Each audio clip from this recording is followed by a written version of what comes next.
ditekuk dan ditambah itu kan luar biasa sakit. Nah itu kalau nggak dipaksa akan terjadi kekakuan yang lebih parah. Ini ada contohnya jadi telunjuk. Telunjuk itu fungsinya untuk apa? Fisiologinya seperti apa? Pada saat dia gerak seperti ini apa yang menggerakkan? Jadi sedetail itu sampai saraf mana yang menggerakkan.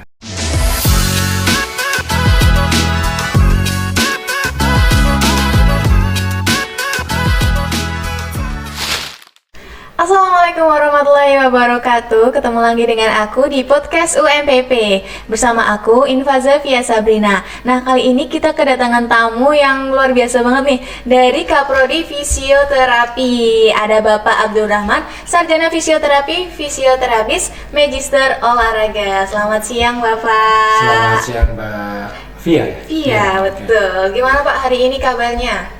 Alhamdulillah baik, meskipun di luar agak mendung-mendung syahdu ya, jadi agak dingin seperti itu. Ya.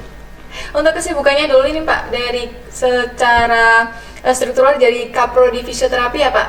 Iya, jadi saya fisioterapi di 2023. Oh. Iya, 2023. Sekarang kan 24-25, jadi mau jalan 2 tahun. 2 tahun. Kesibukannya apa nih Pak selama masih libur ya Pak? Ini masih libur. Ini masih libur mahasiswa, memang libur, tapi ini mulai ada administrasi, registrasi, KRS dan lain sebagainya. Ya meskipun masih libur, tapi di pengelola itu tetap sibuk, apalagi di persiapan pembelajaran ya. Menyiapkan pembelajaran untuk semester depan, terus KRS-an mahasiswa dan lain sebagainya. Ya banyak lah Mbak yang dilakukan. Cukup sibuk ya Pak berarti akhir-akhir ini? Ya bukan cukup sibuk banget. Sibuk banget. Terima kasih banget loh Pak udah meluangkan waktu buat di podcast UMPP ini. Ya, juga saya diundang secara pribadi, saya terima kasih diundang dalam acara podcast podcast UMPP mewakili program studi sarjana fisioterapi UMPP. Terima kasih. Oke Bapak, terima kasih. Oke, kita langsung ke intinya aja nih ya guys. Kita ke fisioterapi nih Pak. Kadang-kadang kan orang banyak yang nggak tahu nih Pak, fisioterapi itu apa sih? Apakah cuma sekedar mijet-mijet aja atau gimana gitu? Bisa dijelasin dulu nih dari Kaprodinya. Oke, sebenarnya kalau masyarakat awam itu ya di kota-kota besar sudah tahu Mbak, fisioterapi itu apa. Yang membedakan antara terapis dan fisioterapis. Kalau di sekitar UMPP, kebetulan UMPP itu di kota kecil ya, di kabupaten ya. Jadi memang banyak di sekitar atau lingkup di wilayah Kabupaten Pekalongan itu masih belum tahu tentang fisioterapi itu seperti apa. Nah, merujuk pada undang-undang pengertian fisioterapi itu adalah fisioterapi merupakan salah satu tenaga kesehatan ya yang berfungsi atau bekerja pada bidang kesehatan, terutama dalam pemulihan, pengobatan, pencegahan, ya, rehabilitasi. Yang menjadi objek perhatiannya adalah fungsi dan gerak. Jadi apabila kita sebagai manusia, kalau kita tidak bisa bergerak juga tidak bisa berfungsi, juga itu yang menjadi kajian kita. Jadi fisioterapis itu merupakan tenaga kesehatan yang berfungsi untuk memelihara, mengembangkan, mengembalikan gerak dan fungsi ya sepanjang daur kehidupan. Dengan apa? Dengan banyak modalitas fisioterapi. Salah satunya metode elektroterapi, manual terapi, dan juga ilmu komunikasi. Itu juga bisa dipakai di dalam penanganan fisioterapi. Jadi bukan hanya kalau di masyarakat itu terkenalnya fisioterapi itu tukang pijat ya. Kadang kan ada yang bilang, kenapa sih fisioterapi orang cuma mijet doang gitu Pak? Jadi pijat itu kan kalau dari bahasa ilmiahnya kan masas. Ya, masas itu pemijatan. Nah, masas itu merupakan salah satu modalitas dari fisioterapis. Ya. Jadi setiap pijatan, setiap teknik itu memiliki kaidah, memiliki manfaat sendiri. Jadi itu yang dipelajari. Salah satu yang dipelajari fisioterapi adalah masas, tapi bukan sembarang masas. Jadi seperti itu. Oh gitu, oke. Jadi nggak cuma sebagai tukang pijit aja ya Pak. Ya. Jadi ada juga kaidah-kaidah yang harus diketahui sebagai fisioterapis itu. Ya. Terus nih, kadang kan banyak nih kayak mitos-mitos di dalam masyarakat itu kayak pijatannya itu harusnya gini loh, pijatannya harusnya gini. Itu ada nggak sih Pak di mitos-mitos di fisioterapis itu?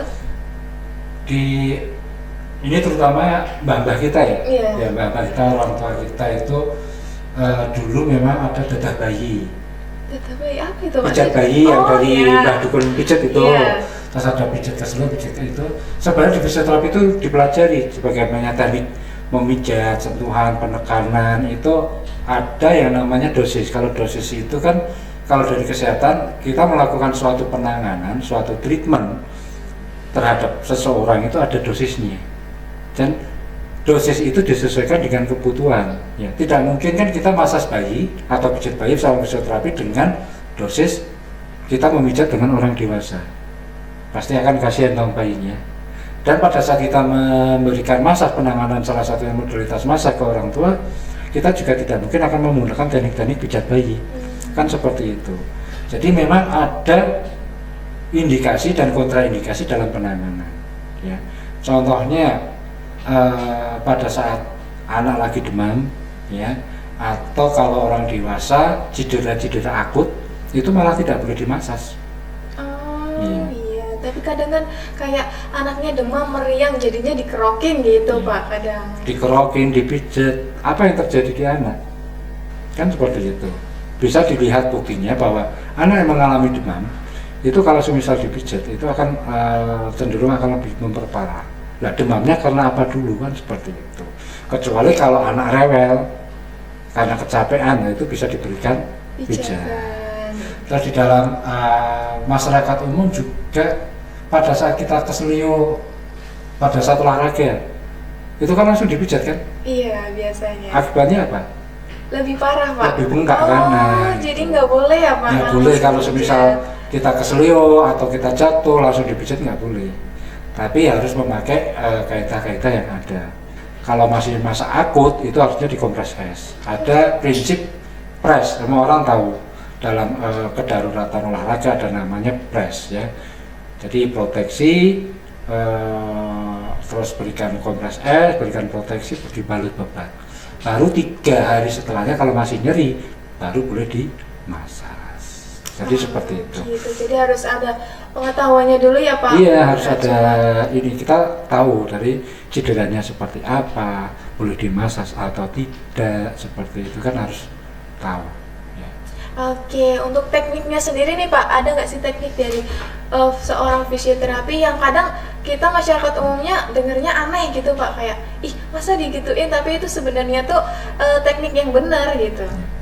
Ini Mbak, ini pengalaman saya, ada beberapa teknik fisioterapi dulu waktu di lapangan ya, dulu saya sebelum gabung di pendidikan saya di lapangan. Jadi ada pos fraktur patah tulang ya, korban akibat gempa ya, memang untuk menambah lingkup gerak sendi. Tahu nggak lingkup gerak sendi? Aduh kurang tahu nih Pak. Lingkup gerak sendi itu apabila pada saat kita nekuk ini ya, Iya. nekuk sendi itu full atau tidak. Oh. Kadang ada orang yang mengalami patah tulang terus dioperasi, dia pada awalnya dia terbatas. Nah, penanganan yang benar kan adalah dengan cara metode penambahan ya. Jadi posisi ini terbatas, kita tambah atau namanya kita stretching atau namanya itu adalah dari manual terapi ya. Jadi di situ itu pasien akan merasakan sakit yang luar biasa ya, itu sampai keluarganya itu nggak tega ya. Bapaknya tingkah engkok istilahnya kalau orang awamnya tingkah engkok, ditekuk dan ditambah itu kan luar biasa sakit. Nah itu kalau nggak dipaksa akan terjadi kekakuan yang lebih parah. Jadi itu memang harus sedikit ada dipaksa. Tapi sekarang udah ada beberapa teknik yang memang tidak harus sakit banget, tapi ada kecenderungan dia pada saat pemulihan ada beberapa teknik yang digunakan yang sehingga pasien itu sedikit merasakan kesakitan. Jadi seperti itu. Jadi nggak semuanya kalau yang melakukan seorang fisioterapis itu, misal kita lihatnya tuh sakit banget, kayak jahat banget sih digituin gitu ya Pak. Padahal itu tuh aslinya benar gitu. Aslinya memang harus seperti itu, konsep seperti itu. Sekarang kayak seperti kasus anak yang autis, anak yang mohon maaf yang berkekurangan, anak kebutuhan khusus. Memang kadang kalau kita berikan treatment anak itu sampai nangis. Ya. Kadang orang tuanya nggak tega, udah mas. Tapi sebenarnya untuk anak autis itu bagaimana kita mendapatkan atensi dari mereka itu memang harus sedikit dipaksa untuk mempertahankan atensi dan konsentrasi pada anak autis. Sehingga pada saat kita sudah klik, sudah ada trust, lah kita bisa mengarahkannya dengan metode-metode yang lain. Jadi memang ada masyarakat yang istilahnya melihat fisioterapi itu kok seperti ini, padahal itu memang sebuah metode yang digunakan dalam penanganan seperti itu. Nah contohnya orang stroke ya, orang stroke kalau nggak dipaksa berdiri, kalau pada saatnya dia berdiri dia tidak mampu berdiri, harus dipaksa untuk berdiri, dilatih.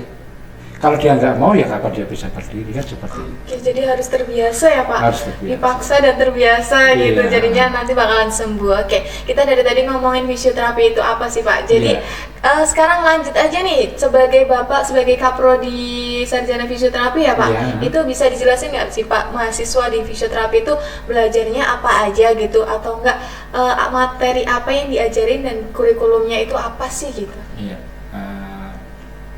Untuk di perguruan fisioterapi kan, di fisioterapi di Indonesia itu ada beberapa jenjang ya Mbak ya. Ada D3, ada D4, ada S1 profesi ya.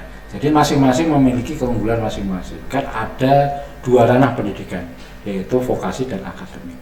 Kalau kita menempuh di vokasi D3, D4 dan D3, D4 itu lebih banyak praktik ya, 60-40. Kalau di akademik itu kebalikan dari advokasi, 60-40 juga. Tetapi di S1 yang program sarjana nantinya akan mendapatkan pembelajaran profesi yang hampir 100% praktik. Nah, jadi seperti itu. Jadi kalau di UMPP sendiri nih Pak, ada prodinya untuk fisioterapi itu ada apa aja Pak? Kalau di UMPP ini kita yang masih jalan adalah sarjana. Sarjana. Ya, dan kita juga masih menunggu SK turun untuk pendidikan profesinya. Oh, berarti OTW profesi nih ya OTW Pak? profesi, OTW insya Allah. profesi. Doain aja semoga bisa cepat selesai ya Pak itu Iya. ya profesinya. Oke. Kita tinggal nunggu izin turun. Insya Allah perkiraan sekitar bulan April turun, sehingga nanti di tahun ajaran baru kita bisa buka. Oke, berarti tahun depan ya Pak, insya Allah udah ada profesinya ya Pak. Insya Allah ya. Oke, kalau di fisioterapi itu berarti selain kita belajar untuk massage tadi, itu apalagi Pak yang diajarin? Sebenarnya banyak sekali, seperti prodi-prodi lain ada yang namanya keilmuan dasar, keilmuan umum, keilmuan dasar, basic dari kompetensi. Setelah itu dari ilmu-ilmu yang mempelajari kompetensi. Tapi mahasiswa yang kuliah itu yang paling agak susah itu adalah di anatomi, fisiologi, biomekanik, dan fisiologi. Ya. Dengarnya aja udah susah ya Pak? Iya. Jadi memang itu menjadi dasar, menjadi basic dari orang fisioterapi. Harus tahu anatominya seperti apa. Ya. Ini ada contohnya dari telunjuk. Telunjuk itu fungsinya untuk apa? Fisiologinya seperti apa? Pada saat dia gerak seperti ini, apa yang menggerakkan? Jadi sedetail itu, sampai saraf mana yang menggerakkan. Nah, apabila terjadi gangguan sedikit saja, apa yang terjadi? Nah, itu yang dipelajari. Jadi harus bisa mengidentifikasi ya Pak? Identifikasinya harus tajam. Itu yang memang mahasiswa itu mengeluhkan. Jadi kalau anatomi, fisiologi, biomekanik itu di semester 1, 2, 3. Sedangkan anak di semester 1, 2, 3 kan belum terbiasa dengan bahasa-bahasa medis dan bahasa-bahasa fisioterapi khususnya. Jadi setelah itu lanjut semester 2 akhirnya akan biasa. Terbiasa. Apakah itu termasuk di mata kuliah yang pusing tapi bikin seru atau cuma gimana nih Pak? Ya bikin, sebenarnya itu kan basic, bikin pusing. Serunya itu di semester selanjutnya kalau sudah di penerapan. Oke, berarti itu Jadi ilmu itu diterapkan nanti pada saat kita mau praktik itu akan lebih enak. Apabila kita sudah tahu basicnya, pada saat kita menerapkan akan lebih seru. Dan serunya lagi di pembelajaran kami, kita juga tidak hanya pembelajaran di kelas atau laboratorium kampus, tapi ada beberapa kompetensi yang mahasiswa itu nanti akan diajak keluar ke masyarakat, ke komunitas, ke sekolah untuk menerapkan basic ilmunya tadi. Jadi seperti itu. Oke, kalau di fisioterapi itu nerapin kurikulumnya apa nih Pak? Kita masih menerapkan kurikulum belum OBE Pak. Belum OBE. Masih kurikulum yang dari asosiasi. Aduh, oke Pak. Jadi kalau di fisioterapi itu bukan cuma teorinya aja Pak, lebih kepada prakteknya ditekanin Prakteknya, banget. iya, karena fisioterapi itu harus punya feel ya. Jadi kita megang seperti ini dengan pasien itu kan akan berbeda. Satu orang memegang dengan orang lain memegang pasti akan berbeda. Jadi yang diasah adalah skillnya, lebih ke skill dalam praktikumnya seperti itu. Oke, ngomong-ngomong dari tadi skill-skill ya Pak, itu kadang pertanyaan orang kalau udah lulus jadi fisioterapis ya Pak namanya, Yeah. fisioterapis nanti bakalan jadinya bisa prospek kerjanya itu kemana sih Pak? Kalau fisioterapis itu ya terus terang untuk program studi sarjana memang untuk mengarah kerja ke kompetensinya kan masih belum bisa, karena di awal tadi pengertian dari fisioterapis adalah tenaga kesehatan. Tenaga kesehatan wajib punya STR. Nah,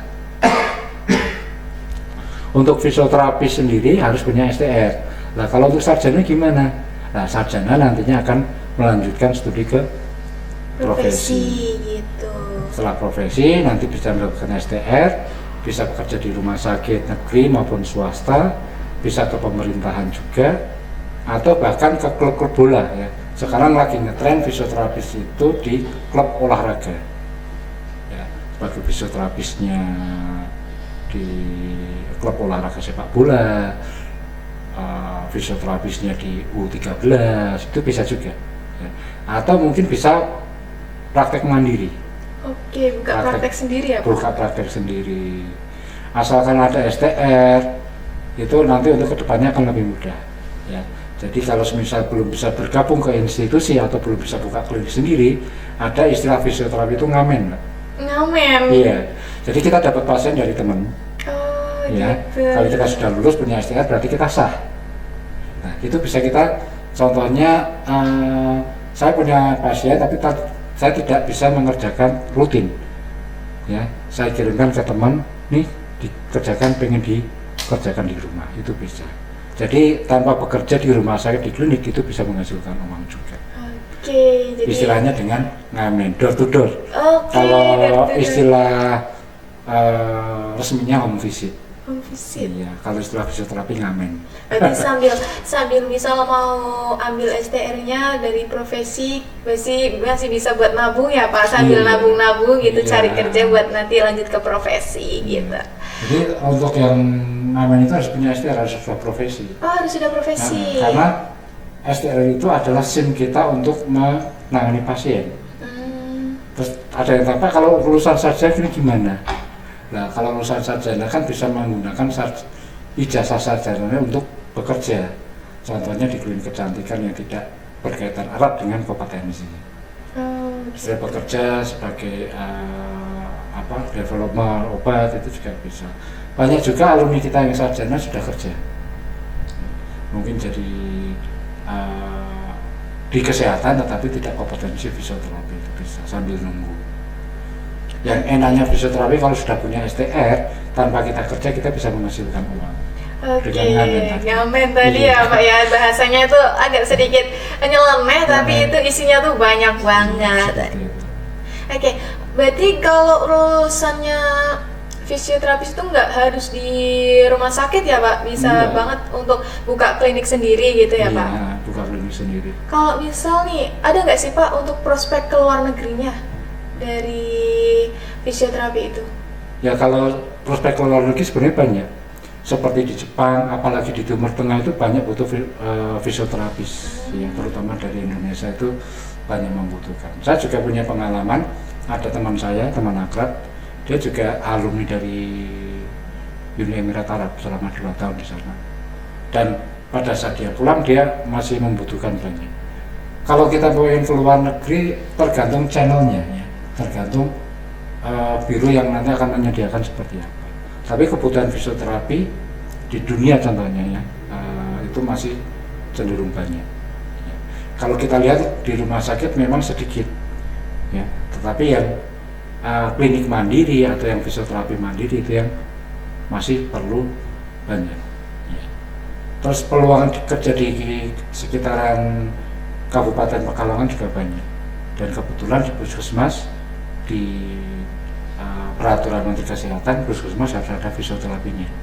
Dan kita lihat di Kabupaten Pekalongan belum ada fisioterapisnya. Belum ada. Itu merupakan salah satu peluang.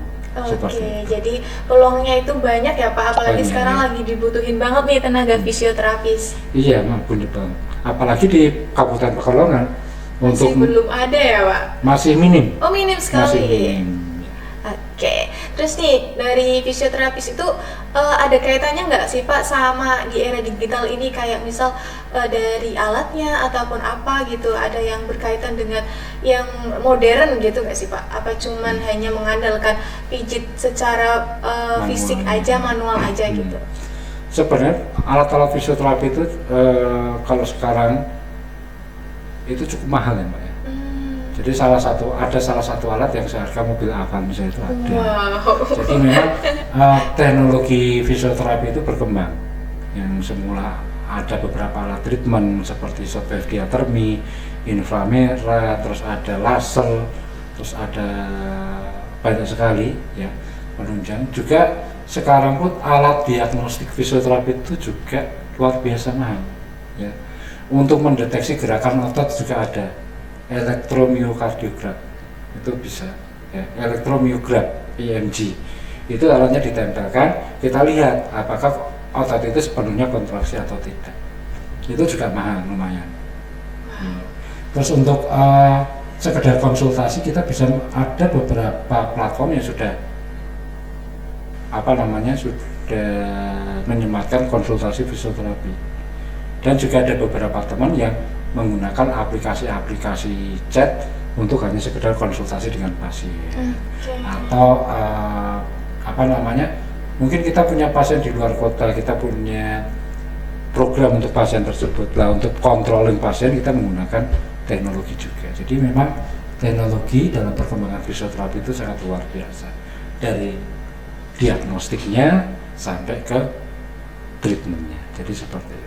Oke, jadi fisioterapis itu bukan cuma hal sepele ya Pak. Jadi ini tuh masih dibutuhin banget di era-era sekarang ini, dan juga kalau menjadi mahasiswa fisioterapi itu nggak cuma belajar tentang massage secara konvensional aja ya Pak. Tetap aja dengan mengandalkan teknologi ilmu di zaman. pengetahuan teknologi Betul sekali. Terus nih Pak, kalau misal ada nih dari pemirsa yang nonton ini mau join di fisioterapi, apakah anak itu harus punya basic atau bagaimana Pak?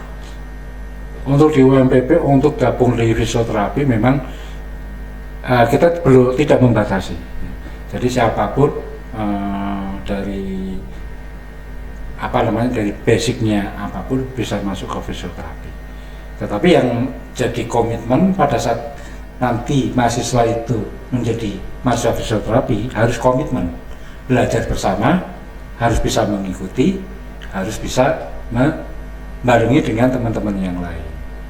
Jadi kita tidak membatasi lulusan IPA, lulusan PS, dan SMK itu bisa masuk, insya Allah kita terima.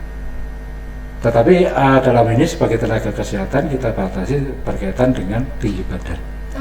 Tinggi badan kalau untuk cewek 150, kalau untuk cowok 155 ya.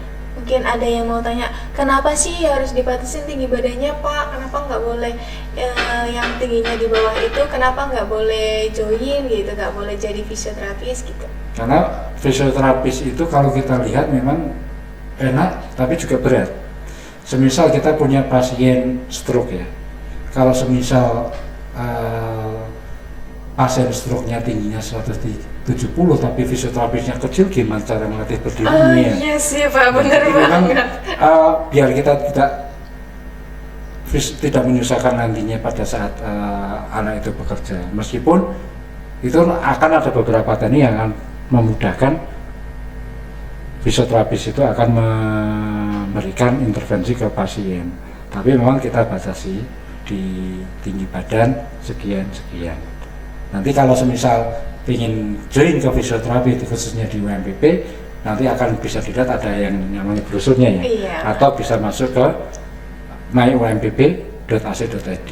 Ya, Oke, kita mau tahu nih apa yang bikin apa ya kesannya kayak apa sih yang menyenangkan di fisioterapi gitu?